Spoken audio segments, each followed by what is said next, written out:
Hello, everyone. How are you? How are you? Happy Tuesday.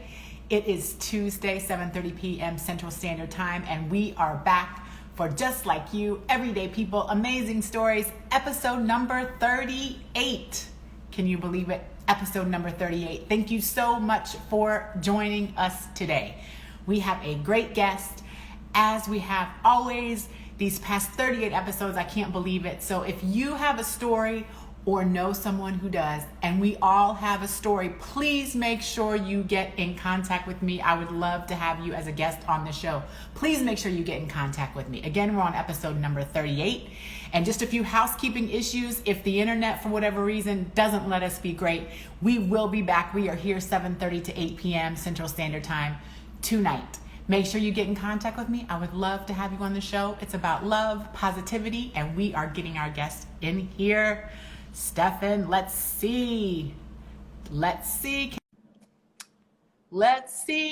So yeah, folks, episode number 38. Thank you so much for your support. It's been overwhelming. We are keeping it rolling here on Just Like You, Everyday People, Amazing Stories. Stefan, how are you? I'm doing well. How are you? How's it going? It's going good. It's going good. It's been a good day. You're in North Carolina, right? Is it North Carolina? Correct. Yeah, so I just wanted to point out, guys, I am in sub-zero weather. Stefan is not. So before we get anything started, let's just go say we are here in Chicago and we are freezing. So send sun. I'm sorry to hear that. It was actually 65 today here. Oh, stab me in my heart. Oh, stab me in my heart. It's like 5, I think, here. Yeah, you can have it. You can have all of that. No, I don't want any of that. I mean, Chicago's such a great city, but it is this right now. It's going through its cold spell, so we're like, I think I read last night we have 37 inches of total snow for the season or something crazy. I don't want any parts of that. Well, thank you so much for joining us today. Again, guys, we are here with Stefan McGee, and he is going to share his story of just positivity and love and tell you some things that he's been up to. But make sure, like I said, if the internet for whatever reason doesn't let us be great, we are back. We come back even if the internet, something happens. It may not happen, but I always say that because it's happened in the past. And then make sure if you have a story or you know someone who does, get in contact with me. I'd love to have you on the show. So again, Stefan, thank you so much for joining me. I really appreciate it. I love it when I reach out to people and they are willing to share, especially our men. We were talking about that a little last week too, and you're going to share a little bit about that, but it's just so important. So thank you so much for your willingness to come on. I mean, when I called you, I don't think you knew me from a can of paint. So I really appreciate your willingness to come on and share your story and, become friends, and friends are like family to me. So thank you so much No problem. For your willingness to share. But let's happy Valentine's Day. Likewise, same to you. By the way. Yes. So this is kind of like our Valentine's, post-Valentine's episode. So let's get started. Give us a quick, summary of your journey and your story. Okay, I'll try to make it quick. Just staying with the theme of love, Valentine's Day, that kind of thing, I'll bring that in the fold. But myself, so I was born in Virginia, Hampton, Virginia, but I've been raised here in Eastern North Carolina. My family moved here when I was 7 years old, so I've gone through school, college, all of that right here in Eastern North Carolina in Pitt County. Shout out to the 252. But yeah, so I've been here pretty much most of my life. And I can't say that I'm mad that we did move here, because otherwise I very strongly doubt that I would have met my lovely wife, and we would have started the family that we have currently. Went to school in Pitt County. Yeah, high school, I went to Aiden Grifton, go Chargers. Played basketball all through my life. High school, I played at junior college at Pitt Community College, where I was a student. And come full circle, my last place of employment was actually at Pitt Community College as well. So that was cool. Graduated undergrad with social work from East Carolina University. Go Pirates. And then my master's is also in social work, which I received from University of Southern California. I actually did their online program. It was a great Okay. program. And so after my bachelor's, I was doing my internship in Lenore County at a school, behavior school, pretty much. So all the students that get kicked out of regular public school, they get sent here to this school, all under one roof.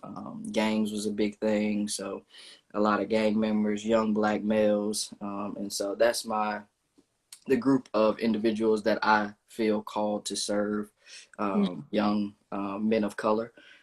And so that has kind of steered a lot of the decisions that I made in terms of career choices and things of that nature. So my internship started in Lenore County, Lenore County Learning Academy.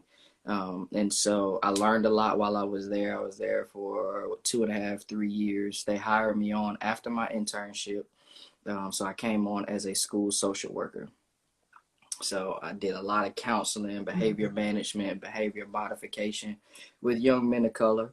And so while I was working there, Tanisha and I were starting our family. So she was pregnant with our first child, Christian, who will be 6 on Thursday. Jeez, Awesome. Happy birthday. yeah.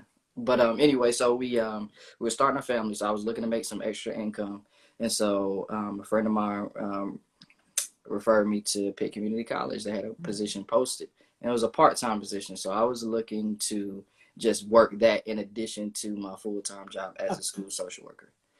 And so the position was for a career development and scholarship program by the name of Visions. And it was designed to pretty much counsel, mentor at-risk students who were in graduating from high school and looking to transition to the community college. Okay. So I went to the interview, and I fell in love with the position. I fell in love with the team, the people that were there. And so I had a decision to make. So like I said, we were starting our family. And so I went back and was talking to Tanisha. I was like, listen, I love this job, the potential of this job. I love the people that were there. I love what this does. Like, this fits me perfectly. And so I said, but it's a part-time position, and the hours that they need someone would overlap what I'm doing currently in my full-time position. So I would have to leave my full-time position. Okay. So being the wonderful woman that she is, Tanisha, she said, okay, well, let me think about it. She prayed about it. And the next day or so, we talked it through. And she was like, if you think this is what's best, if you think this is best for you, for your career, for our family, then I trust you. And so I took that leap of faith, and I left that full-time job, and I came to Pitt Community College. And then by far is the best decision I could have made at the time for my career, for our lives, everything. It opened up so many doors for us and for me. And I learned a lot in my time there. So within 6 months or so of that position, it ended up turning into a full-time position with me. Yeah. So, Yeah, of so course. yeah. So it worked out. I'm still married. My wife, our trust panned out, and it worked. So, but yeah, so that worked out. Like I said, I was there for I want to say 3 years, and then within that time frame, 2017, my wife and we actually started a child care center. We took over a child care center ownership. So just give you some insight. My wife, that's always been a goal of hers, always been a dream of hers, was to start a child care center. So like I said, we had our first son. So luckily we had a good friend of the family who was retired, and she watched Christian for us for the first year or so. But she had a cancer scare, and she ended up having to have a procedure. So we needed a quick turnaround for childcare. And so we ended up finding this center and built a relationship with the owner, the staff, all of that, but not in the hopes of one day owning it, just in being who we are, I guess. And so the previous owner, one day I was picking up Christian. She wasn't there, but the assistant director at the time handed me an envelope, and she said, Wendy wanted me to give this to you. And so I said, okay. And so I think it's just parent the child care centers, they give stuff all the time for parents to look at, announcements, that kind of thing.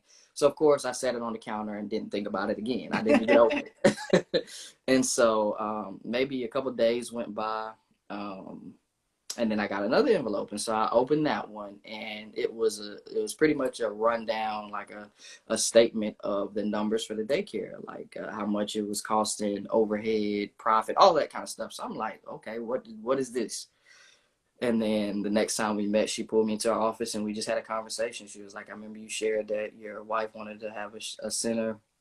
Long story short, she was looking to get out, and she had other offers. She had other people that wanted it, but she didn't feel like their heart was in it the way that she knew that ours would be.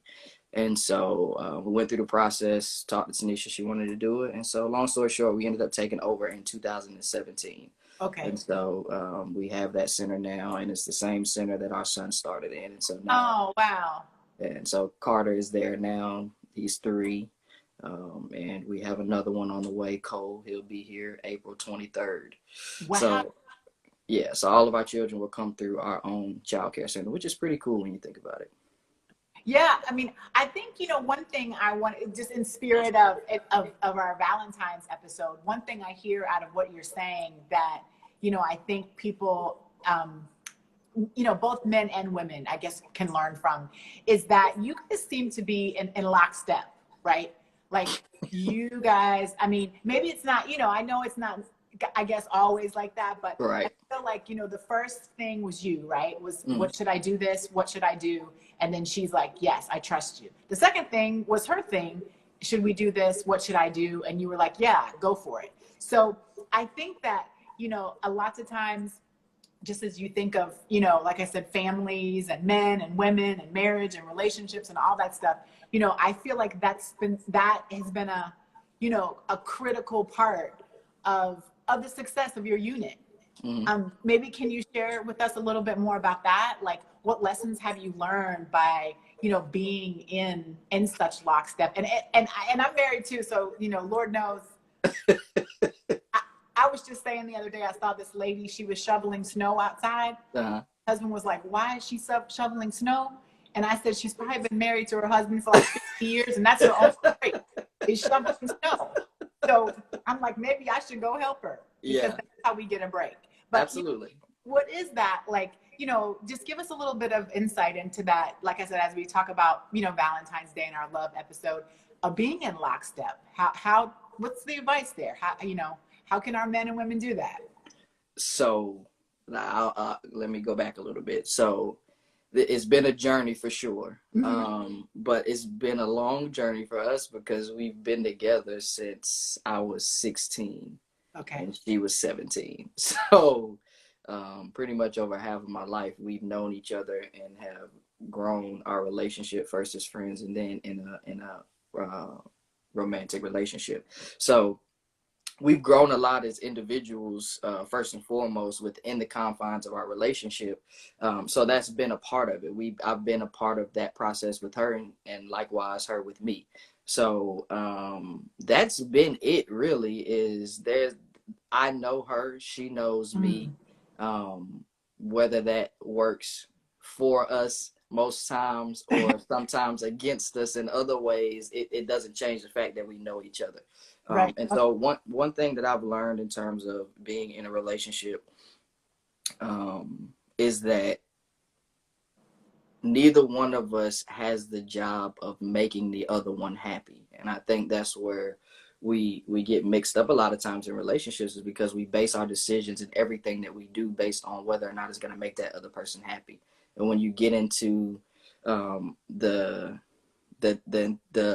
issue of the responsibility of someone else's happiness, then that's where missteps come in, because you're no longer making decisions on what makes you happy. And just in general, happiness is something that's internal. So it's my responsibility to be happy. It's also her responsibility to pursue what makes her happy. It's my job to not get in the way of her happiness, but also be there to support her on that pathway. And whenever she needs me, I'm there, and likewise. So I think that has been the biggest lesson that I've taken away from our relationship so far, is that I can't I can't take on the burden of making her happy because, for one, I can't. And that's a temporary thing. Even if she thinks or I think that I'm making her happy, that's a temporary thing because it has to come from within ourselves. So my thing is I try to do what makes me happy without getting in her way, and also making myself available to support her when need be, and she does the same for me. And so in the midst of that, and we do that within the confines of the house of our marriage, so it just makes it work. Yeah, I think, I think you hit the nail on the head, doing that within the confines of your marriage boundaries, or I think Correct. that's what you mean. You can't make each other happy, but you also have whatever your marriage rules are, Correct. that you guys have established, that you stay within the confines of. I mean, if making yourself happy means, I don't know what it could mean. That's, spending $1,000 a day. That may not be in the confines, right? Right. That does Right. not make anybody happy. If making you happy means, like I said, spending $1,000 a day, that might be a revisit. But Correct. But within the it's confines. just, yeah, it's like, so for me, basketball is huge for me. I said that.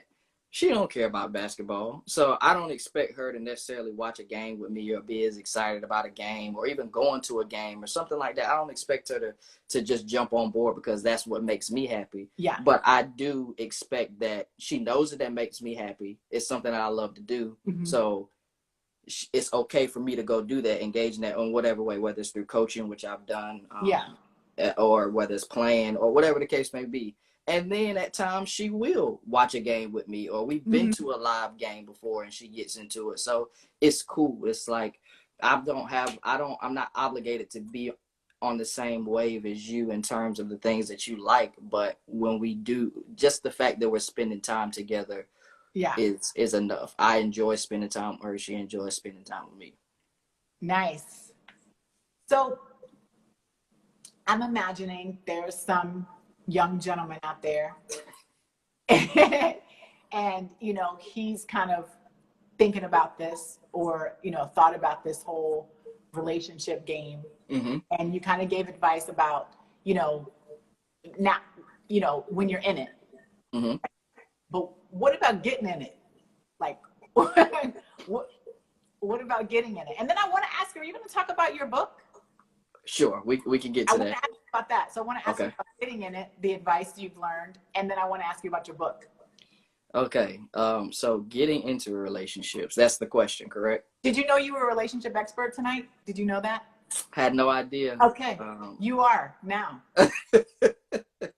Okay. So my advice to any young man, any person in general, is if you're in the mindset, you have to first be in the mindset of being in a relationship.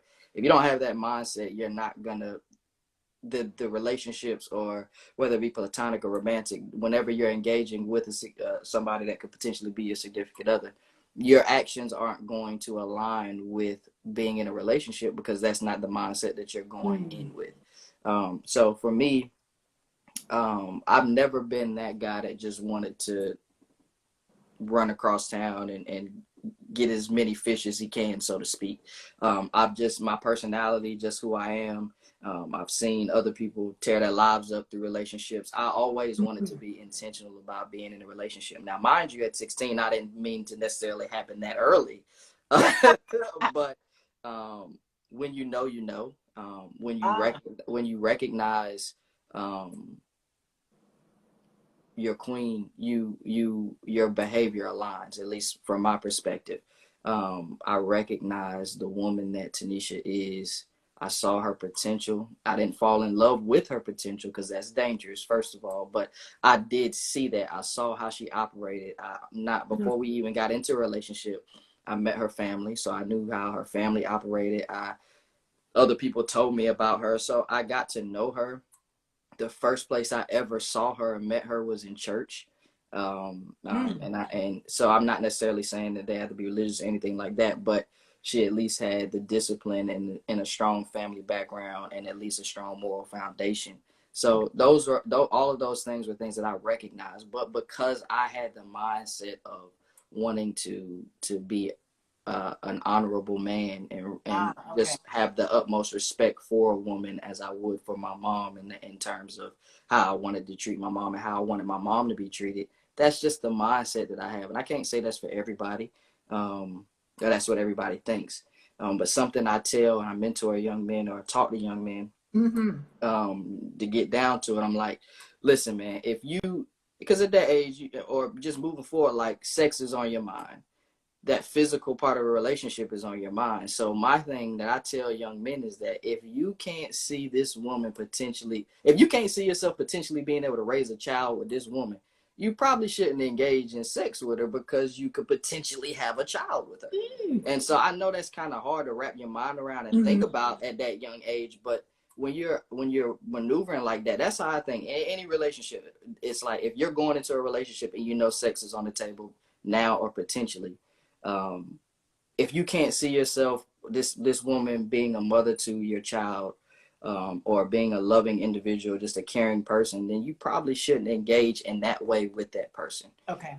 So those are things that I would suggest that any person look for when they're going into a relationship. Now, if you're just having fun, you want to keep, then just be straightforward, be honest, because just like there's men that want to do that, there's women that want to do that as well. They don't want the burden of being in a Yeah. relationship, but they want to have somebody that they're cool with, that they know, yeah, I have an understanding. Just be upfront and be honest, and you'll find somebody that's matching that same wave that you're trying to be on, and just move that way. Be honest. I like it. That's Be it. honest.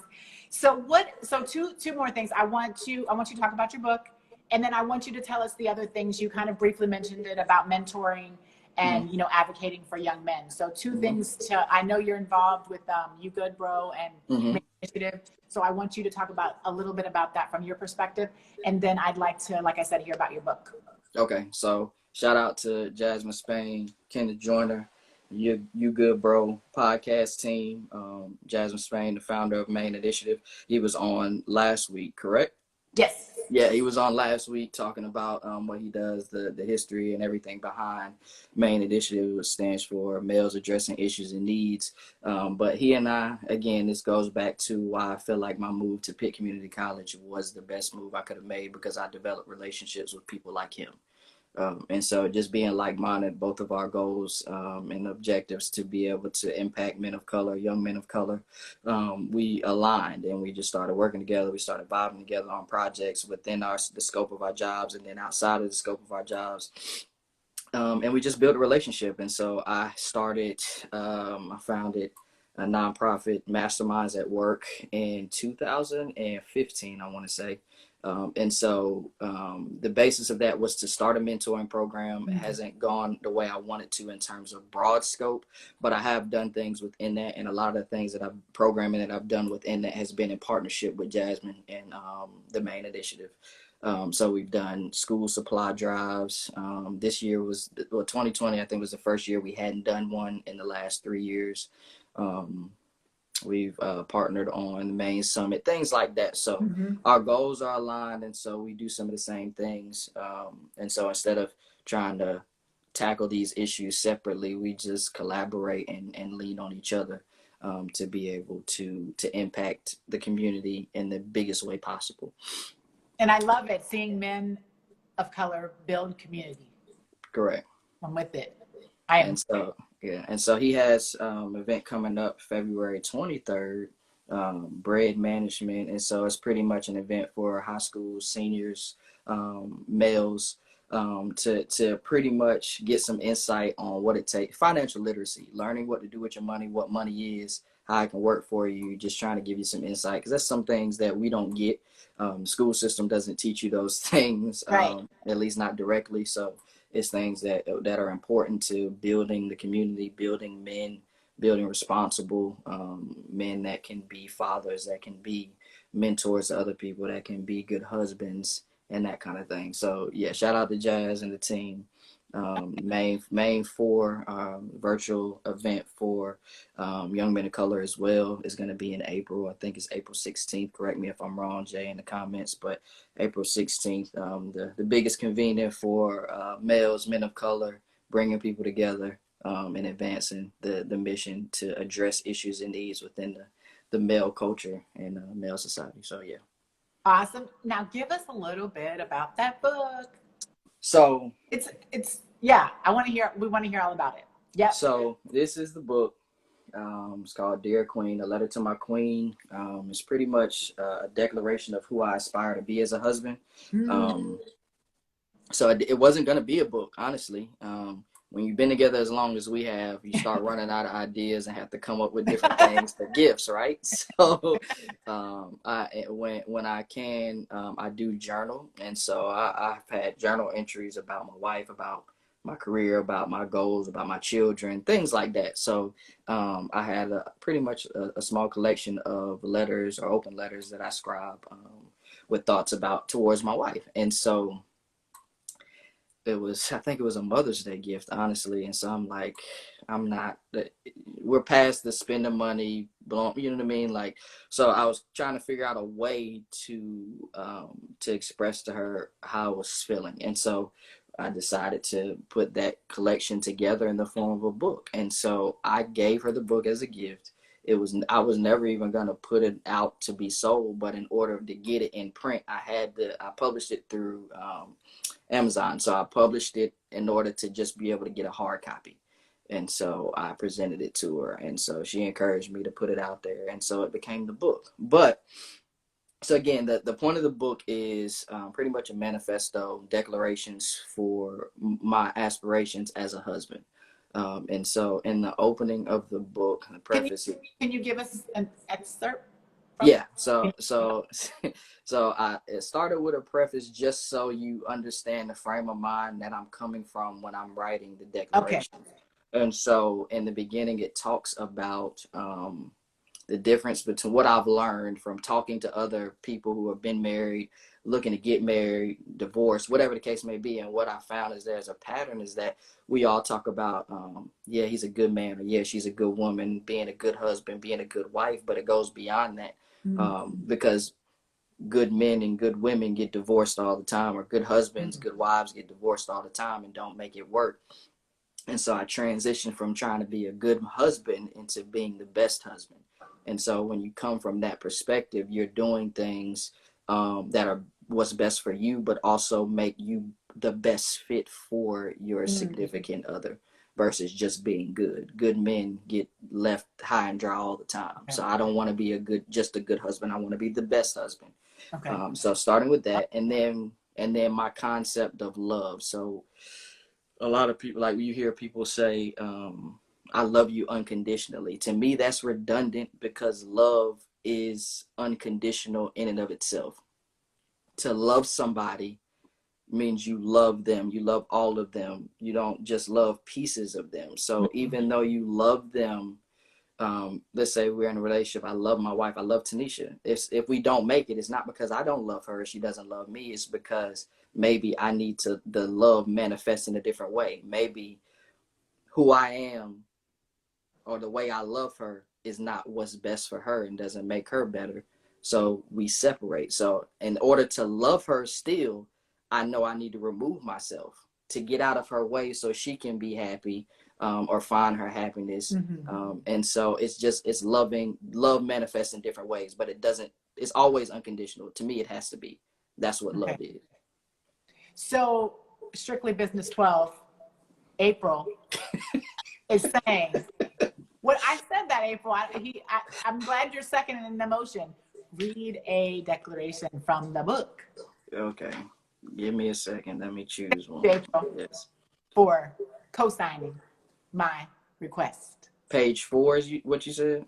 No, she just said read a declaration from the book. Oh, okay. She said hi. And you, Good Bro Inc. says, everybody order their copy today.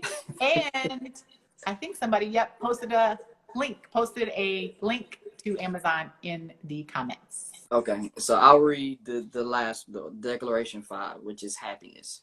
So I'll read it. Some time ago, I was watching a video clip of Will Smith reflecting on his marriage to Jada Smith and how his view of marriage and relationships has evolved. He spoke on how he feels that relationships often fail because we are so busy attempting to make the other person in the relationship happy and neglect our own happiness. He continues and states that essentially we alone are responsible for our own happiness, even within the confines of a marriage. This totally transformed my perspective on what a relationship should be. Honestly, it makes perfect sense when you slow down and think about it for a second. Happiness comes from within and therefore shouldn't depend on others for it to manifest. When examining a relationship from this perspective, it implies that one should stay out of the way of their significant other's pursuit of happiness and focus on their own. That's not to say you both neglect each other as you strive for happiness. I simply mean that the paths of both run parallel and the space in between represents the support we express for each other. In other words, you don't have to take on my goals as I strive to accomplish them, and neither do I in your case. Rather, it's our jobs to cheer each other on and encourage growth and progression while offering support when needed. In order for things to happen, for this to happen, the previous four declarations are required, or this one doesn't have a leg to stand on in regard to the relationship. With that being said, and the official declaration is, I will never hinder your happiness, and I will always be your biggest cheerleader. Mm. So that's it, and it's a very, very, very short read again because it wasn't supposed to be a book, so to speak. It's more so just me expressing my thoughts towards my wife and what I want to be and how I want to behave as a husband. So that one kind of summed up the rest of them, the previous four. So that's why I read that one. Okay. But yeah, like I said, every time I pick it up, I mean, I wrote it, but I still do read it. Because again, it's supposed to be my measuring stick and my measure of accountability for my goal to be the best husband. And so, Jazz Chill, I don't know it off the top of my head, man. But anyway, so What's he saying? he said I was supposed to recite that off my dome, so off the top of my head without having to look in the book.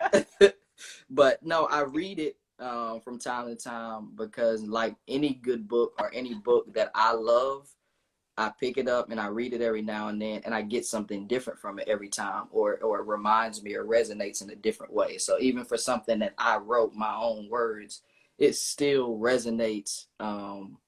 It refreshes my goal and my efforts in our relationship. So I do pick it up and read it from time to time, just to make sure again that I'm holding up my end of the bargain. Well, thank you for reading it. Thank you for sharing with us. So we are in our few last minutes here. So the next and final question is, what does the future hold? What would you like to do next? That is a loaded question. What I want to do in a broad stream of things is just to be the best that I can. I want to be the best example I can be for my children. I want my wife to look at me and know that I'm as solid as I say I am. I never want her to be able to look at me and say that the person that I say I am is not who I am on a regular basis. So I'm a very reflective person. So I'm always taking time to try and reflect and make sure that who I say I am is actually who I am. And that's with her, that's with my career, that's with in the community, that's with anybody and everybody that I deal with. I just want to be known as a solid guy. So in addition to that book, I do have a children's book as well that I wrote with Christian and Carter. So it's us in the book, but it's called Dad's Honey-Do List. But it's pretty much like life lessons in the form of a honey-do list that Tanisha has given me. So throughout completing the task, we talk about different things, dealing with life, decision making, and things like that. So I just want to be impactful. I want to be. I'm building a legacy. Honestly, I want to be able to leave a legacy that my children are proud of, and that the people that know me can be proud of as well. So whatever that is, that's what I'm doing. I think you have a lot of people and a lot of people on your team and a lot of people to support you and uplift you. And thank you for uplifting us, right? I think it's, like I said, it's always great to hear from men of color sharing their stories of triumph, sharing their journeys, sharing their stories of, not always maybe getting it right? Right. But, and like you said, being the best you, not just being a good you, Right. but being the best you. And I think we all should, strive for that. I'm really big on being authentic, which you mentioned as well. And I'm really big on just, being the best that we can be. I believe that we're here to serve others, and God has put us here for a purpose, and hopefully we can all one day, find our purpose. And I'm glad to, be amongst you and know that you found your purpose. I send your wife all the loves and hugs, and hopefully one day I'll get to meet her myself. Hopefully so. Like I said, she's going through it right now. She's what, 6.5, almost 7 months pregnant with our third baby boy, another boy. I didn't get my girl, but I'm still happy. So, but yeah, so she's going through. She's tired. She's doing what she needs to do. She's a fighter. She's a trooper. So, well, we're wishing her well, wishing her rest and prayers throughout this time. I know it's a challenging time, and then it's a challenging time on top of with all that's going on. Just I'm sure all those appointments are even heightened with all that's going on. So yeah, absolutely. Someone is saying, "You make me so proud, son." Maybe your mom. Let's praise dance. Yes, that's my wonderful mother. I love her. I wouldn't be here today if it wasn't for her, obviously. But she's a special lady. I love her. I adore her. I see you, bro. Is Mr. Hell yeah. Yeah. I got it. Yeah. I see you, bro. Kenny J says IGTV. It's just the beginning. That's our thing. Yeah. He and I and Jazz. That's something that we started years ago. Like I said, when we really started building things together, it's just something that it just kind of came out, and so it's become our hashtag, so to speak. Awesome. And then, of course, April, awesome. She says, awesome. That must be Jasmine that was laughing at you when you said you don't have your off the dome. You don't have the off the dome yet, but we're That's working. Mr. Spain. So I'm going to send this to Stefan just in a second. So it's going to be on his IG. It's going to be wherever he chooses to put it. It's going to be on YouTube. So he'll have a link to YouTube. And I thank you so much for joining me. We're definitely, like I said, one day I'm going to just take a pause. I'm going to take a break one day and have the Where Are They Now, have people back. We're rolling and we're booking now into August. Awesome. I need to do a Where Are They Now, though, from the people that started. So we'll definitely have you back to, to keep dropping some knowledge. Maybe you'll be our Valentine's Day episode again. And maybe I'll try to get Tanisha on for that one. That would be awesome. And thank you so much for joining us. Like I said, we'll have this on YouTube. We'll have it on our IGTVs and wherever else you decide, to share it. Thank you so much. I appreciate you. Please send your well wishes to your wife, and you guys be safe and send sun. Thank you. And thank you for having me. I appreciate this. Thank you so much. And I'll call you in a sec as well. Okay. Thank you. All right. Yep. Bye-bye. Bye-bye, everybody. Bye-bye.